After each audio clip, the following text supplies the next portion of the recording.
کہ once upon a time حضرت سیدنا سلیمان علیہ نبینا علیہ السلام ایک سفر میں تھے، ایک جگہ پر پڑاؤ کیا، خیمے لگا دیے گئے، آپ نے تمام پرندوں انسانوں اور جنوں کو حاضری کے لیے پیغام پہنچوا دیا، سب کے سب موجود تھے، لیکن ایک پرندہ موجود نہیں تھا جس کا نام کتب تفاسیر میں ہدہد لکھا گیا ہے۔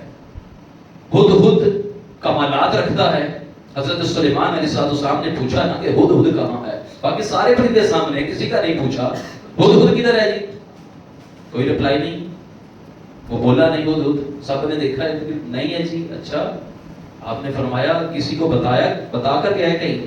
نہیں جی، کسی کو علم نہیں ہے کہ وہ کہاں ہے۔ اچھا ٹھیک ہے، اللہ کے نبیوں کا جو فعل ہوتا ہے نا اس میں کئی حکمتیں ہوتی ہیں، جان تو آپ سکتے تھے، سب کو بتا بھی سکتے تھے کہاں ہے، لیکن نہیں، اس میں کئی حکمتیں تھیں، اس لیے اب یہاں پہ بات یاد رکھیے کہ ہدہد کو کیوں بلایا، یہ میرے ذہن میں سوال آیا۔ اب اس کو جب سرچ کیا تو کتب تفاسیر میں لکھا تھا کہ ہدہد کے اندر کمالات تھے، اور جس کے اندر کچھ ہوتا ہے ویلیو اس کی ہوتی ہے، جو کتابیں پڑھے گا یا کوئی فن سیکھ لے گا، چاہے موٹر سائیکل کا مکینک ہی کیوں نہ ہو، چاہے بجلی ٹھیک کرنے والا کیوں نہ ہو، جب آپ کے گھر کی بجلی خراب ہے تو آپ نے ڈھونڈنا ہے اس سارے محلے کی بجلی ٹھیک ہے، ہماری کیوں خراب ہے، بھائی 500 1000 2000 بھی دیں گے، مہربانی آ کے یار ہماری بجلی ٹھیک کر دو، فن ہے اس کے اندر۔ تو ہدہد کے اندر ایک کمال تھا اور آج تک وہ ہے، اور کمال کیا تھا کہ ہدہد کو زمین کے اندر چھپے ہوئے خزانے نظر آتے ہیں۔ ہمارا ایک پہلے بیان تھا جس میں ویژن کی قسمیں بیان ہوئی تھی، دیکھنے کی، نظر کی، آنکھ کی قسمیں تھی، تو ان میں ہدہد کا ایک یہ ویژن ہے کہ وہ اڑتا اوپر ہے، لیکن اس کو پتا ہوتا ہے کہ زمین میں پانی کتنی گہرائی پر موجود ہے، اس زمین میں کتنی گہرائی پر کون سا پتھر موجود ہے، اور اس جگہ پہ کیا کیا اللہ تعالیٰ کے عجائبات زمین کے اندر موجود ہیں۔ اور حضرت سلیمان علیہ السلام تو پہلے سے ہی پرندوں کی اور درندوں کی بولیاں بھی جانتے تھے، تو گفتگو بھی ہوتی تھی، تو اب پانی کی ضرورت پڑی تھی، بیسکلی یہ بات تھی، پورے لشکر کو پانی کی حاجت ہوئی۔ حضرت سلیمان علیہ السلام نے پانی کا پوچھنے کے لیے ہدہد کو بلایا تھا کہ ہدہد آئے اور بتائے کہ کس جگہ پانی سب سے کم کھدائی پر موجود ہے، کہ یہ بتائے گا، پھر جن ورک کریں گے، زمین کی کھدائی کریں گے اور پانی نکل آئے گا اور سارا لشکر پانی پیے گا۔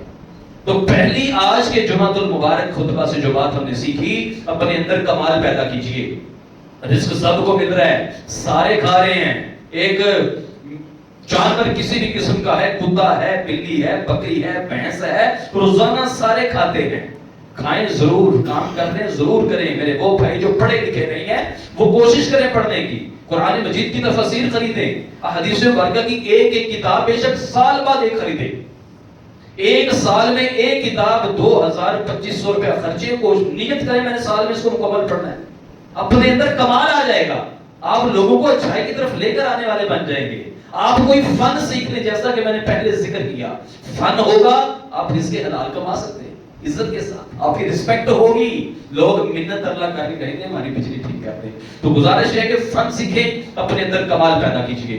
ہدہد نہیں تو حضرت سلیمان علیہ السلام نے فرمایا اب اگر وہ میرے سامنے ہدہد آیا تو اب کیا ہوگا کہ یا تو اسے سخت سزا دوں گا یا اسے ذبح کر دوں گا۔ یہاں سے کیا پتا چلا، ہم اپنے بچوں کو پنش کرتے ہیں، سزا دیتے ہیں، لیکن دیکھیں پہلے ہلکی سی ہو۔ سب سے پہلے تو پیار والا طریقہ ہے نا، سب سے پہلا طریقہ اپنے بچوں پر 24 گھنٹے نظر رکھیں، دھیان رکھیں کون کس وقت کہاں ہے اور کیا کر رہا ہے، یہ آپ کے علم میں ہونا چاہیے، اور اگر آپ کے علم میں نہیں ہے تو آپ لاپرواہ ہیں، کل کو آپ کا بچہ آپ کی اور آپ کے خاندان کی عزت بھی خراب کرے گا، شاید وہ چرسیاں یا بگیوں کے ساتھ بیٹھے آپ کا جو شجرہ نسب ہے اس کو خراب کر دے گا۔ احباب ذکر کر معلوم ہوا کہ اگر کوئی بغیر اجازت جاتا ہے تو اس کو پنش ہو سکتی ہے، کی جا سکتی ہے، یہ بھی قرآن مجید کی اس آیت سے ہمیں معلوم ہوا۔ تو پنش اگر کریں بھی تو ایسا ہونا چاہیے ٹیکنیک کے ساتھ والدین میں سے کہ اگر باپ مار رہا ہے نا، پنش کر رہا ہے، تو ایک تو یہ وہ ٹھنڈا ہو کے کرے، غصے میں پنش نہ کرے، غصے میں نقصان ہو سکتا ہے، غصے میں بچہ مر بھی سکتا ہے، اس کی ہڈی بھی ٹوٹ سکتی ہے۔ پنش کرنی ہے تو اپنے آپ کو فل ٹھنڈا کر کے کیجئے کہ اس کو ایک مقدار کے مطابق صرف میڈیسن کے طور پہ تھوڑا سا پہنچے، اس کا نقصان نہ ہو۔ اور جب باپ پنش کرے تو ماں روک لے، اور اگر کبھی ماں پنش کرے تو باپ روک لے.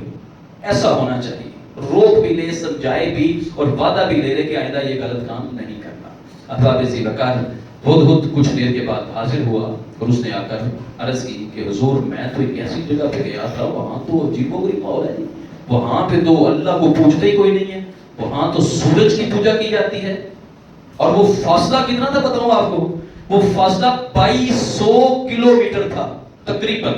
کچھ کتابوں میں تھوڑا زیادہ لکھا ہے، کچھ میں تھوڑا کم لکھا ہے. فلسطین سے یمن کا فاصلہ آپ کے سامنے میں رکھ رہا ہوں، یہ یہاں کی بات ہے. تو ہدہد نے 2200 کلومیٹر کا فاصلہ طے کیا تھا، اور خبر کیا دی کہ وہاں سورج کی پوجا کی جاتی ہے، وہاں پہ ایک عورت حکمران ہے. اللہ اکبر. سوچئے ایک ہدہد، ایک پرندہ، بڑا حیران ہو گیا، جی عورت حکومت کر رہی ہے، وہاں پہ عورت حکومت کر رہی ہے. یہ اس پرندے کے لیے بھی سرپرائزنگ نیوز تھی. جو اس نے دیکھا وہ عجیب ہے، جی عورت حکومت کر رہی ہے ضرور وہاں پہ. اس نے حضرت سلیمان علیہ السلام کو یہ بتایا. لوگ سارے اس کے تابع ہیں، اس عورت کے، اور سارے لوگ مل کر سورج کی پوجا کرتے ہیں. حضرت سلیمان علیہ السلام نے کہا تمہیں میں سزا تو بہت سخت دیتا، لیکن تو نے مجھے خبر دی ہے. اب اس خبر کی بھی میں تصدیق چاہتا ہوں، اور وہ یوں ہوگا کہ میں تمہیں ایک خط لکھ کے دیتا ہوں، تم وہاں پہ پہنچا کے ہو. لیجئے جی، بادشاہوں سے رابطہ ہو رہا ہے، دنیا کے بادشاہوں کی بات کر رہا ہوں.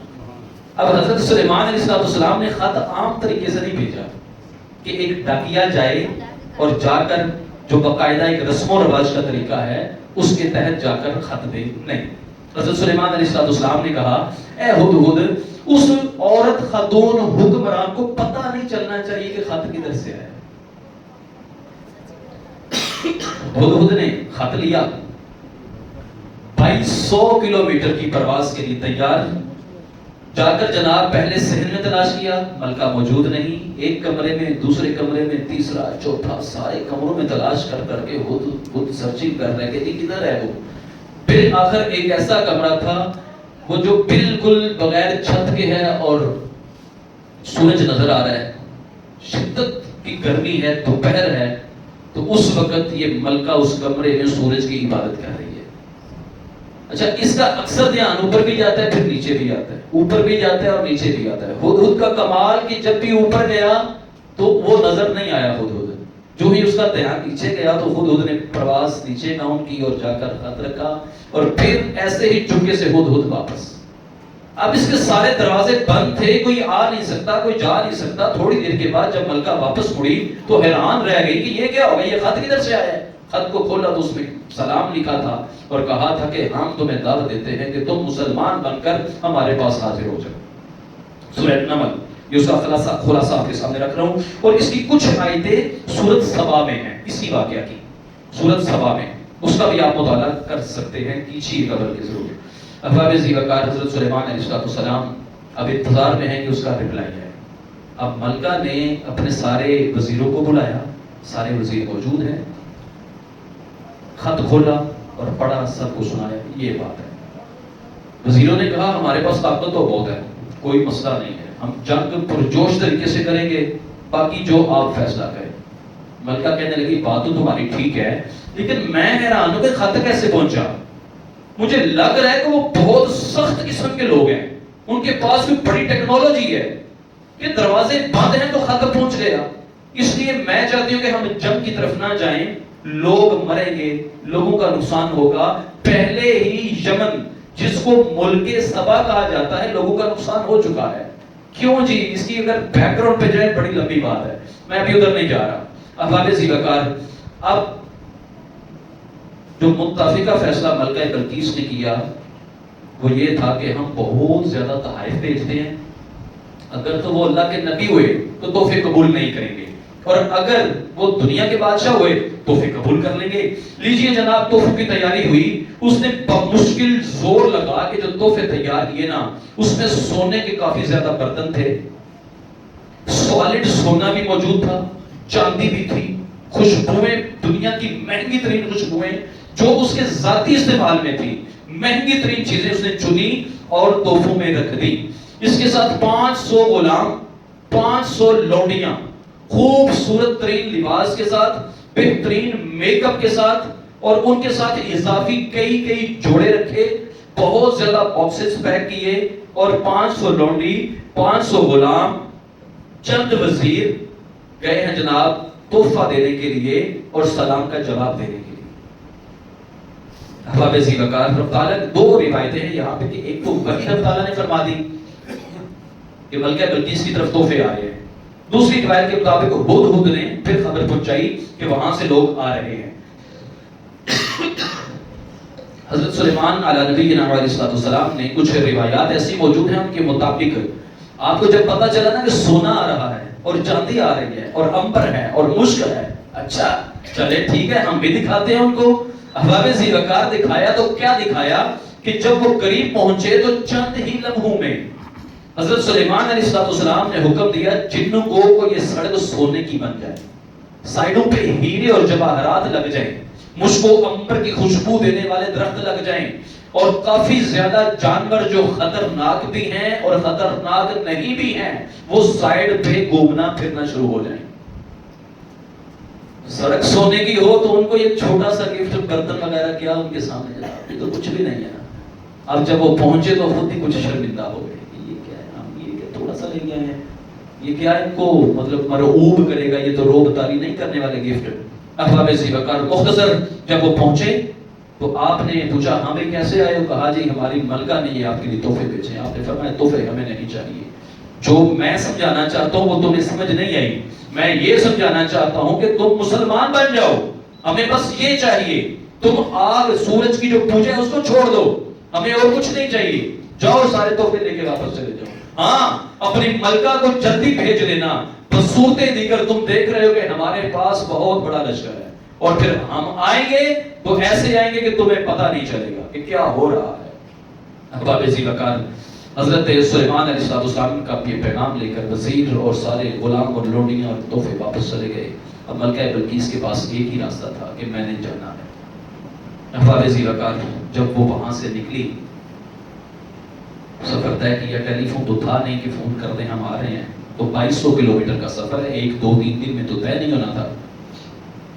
اب یہ سفر جاری و ساری ہے تو ہدہد نے اچانک آ کر جلدی سے بتایا حضور وہ بالکل قریب آ گئے ہیں، ملکہ بلقیس اور اس کے وزیر اور اس کے خادم سواریوں پہ ہیں، وہ تو بالکل قریب آ گئے ہیں۔ حضرت سلیمان علیہ السلام اپنی مجلس میں موجود تھے، فرمایا کیا فرمایا؟ ایھا الملأ، اے میری جماعت، ایکم یاتینی بعرشھا، کون ہے تم میں سے جو اس کا تخت لے کے آئے قبل ان یاتونی مسلمین، اس کے پہنچنے سے پہلے پہلے۔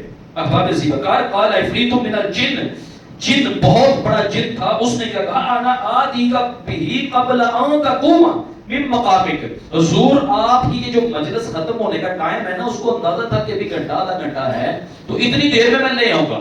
جن نے کہا، جن کی طاقت، اور وہ جن بھی وہاں پہ آپ کو پتہ ہے عام جن نے نہیں بیٹھنا تھا، جنوں کا سردار ماہر اپنے کام میں وہ وہاں پہ موجود ہے، کہتا ہے کہ مجلس ختم ہونے تک میں لے کے آؤں گا۔ لیکن کیا ہوا؟ حضرت سلیمان علیہ السلام نے کیا ارشاد فرمایا؟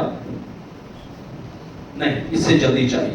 تو جب جلدی چاہیے تو جلدی پہ کون بولا؟ قال الذی عنده علم من الکتاب، ان میں سے وہ بولا جس کے پاس کتاب کا علم تھا۔ احباب ذی وقار کتاب ہمارے پاس نہیں ہے، ہمارے پاس موبائل ہے، یہاں پہ موبائل کا علم نہیں، کتاب کا علم ہے۔ کتاب کا علم جس کے پاس ہے اللہ کے فضل کے ساتھ ہے، وہ بندہ کیا کہتا ہے؟ انا آتیکا بہ قبل ان یرتد الیک طرفک، آپ کی پلک جھپکنے سے پہلے حضور میں یہاں پہ پیش کر دیتا ہوں۔ ابھی دیکھتے ہی دیکھتے وہ تخت وہاں پہ 2200 کلومیٹر کا فاصلہ طے کر کے سامنے موجود ہے۔ اس سے سبحان اللہ بنتی ہے۔